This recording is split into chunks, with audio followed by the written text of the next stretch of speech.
Hosiery isn't new. It's been around for decades.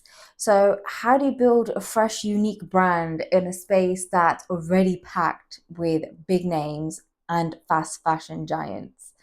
In this episode of The No Field Founder, I'm sharing how I carved out a distinctive lane in the hosiery industry and how you can stand out in any niche by being clear, bold, and true to your values.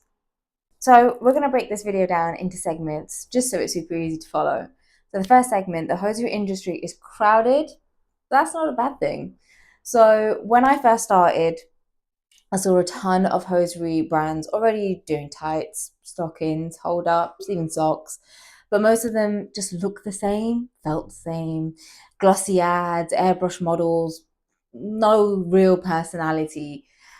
And there was a gap I felt that was for something more real, more inclusive, and just generally more human. And that's where I saw my opportunity. Second segment. So define what makes you different. So before you even think about packaging or logos, anything fancy, ask yourself, what do I believe in? What do I want people to feel when they buy from me? For me, it was all about confidence. It was about comfort. It was about representation.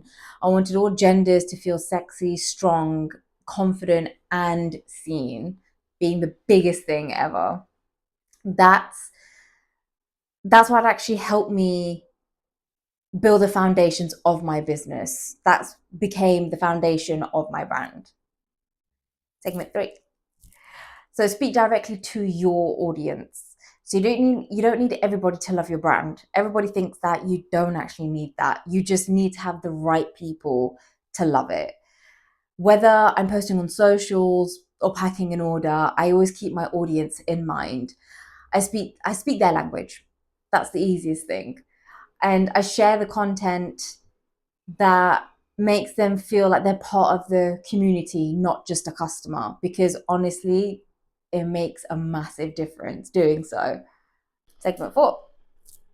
So, visual identity and brand vibe. So, you don't need a huge budget to have strong branding, you just need consistency. So, pick a color palette, a tone of voice, and a style that feels you. From product photography to captioning your website, just make sure it all feels connected. I kept mine very, very basic.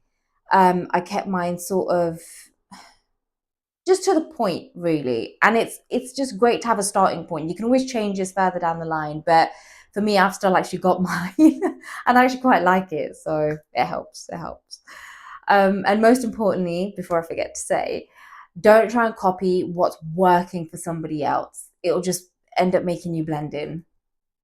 Number 5, adding a personal touch. So people buy from people.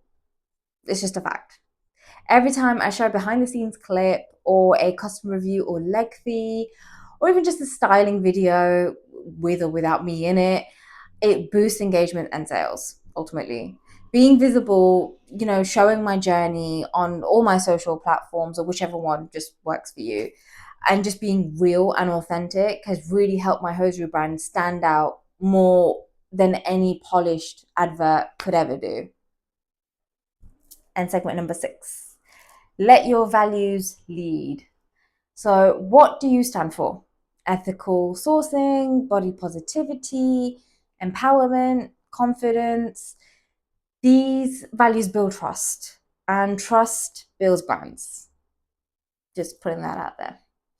So, my customers know that I care about quality, I care about the comfort, and making everybody feel confident and just part of something bigger. It's not just about branding, it's basically just who I am, and how keeping it authentic really helps me to stay connected with everyone out there. So, building a unique brand in any industry starts with knowing who you are and who you're speaking to. You don't need to reinvent hosiery or any other kind of product. You just need to make it yours. So, if you're building a brand or thinking of starting one, hit subscribe. I'm sharing the real behind the scenes of growing my business with mistakes included. And I would love to hear from you. What do you think makes a brand stand out? Let me know in the comments. I'd love to hear your thoughts. So I'm Soni Panda, and this is the No Filter Founder podcast, and I'll see you next time.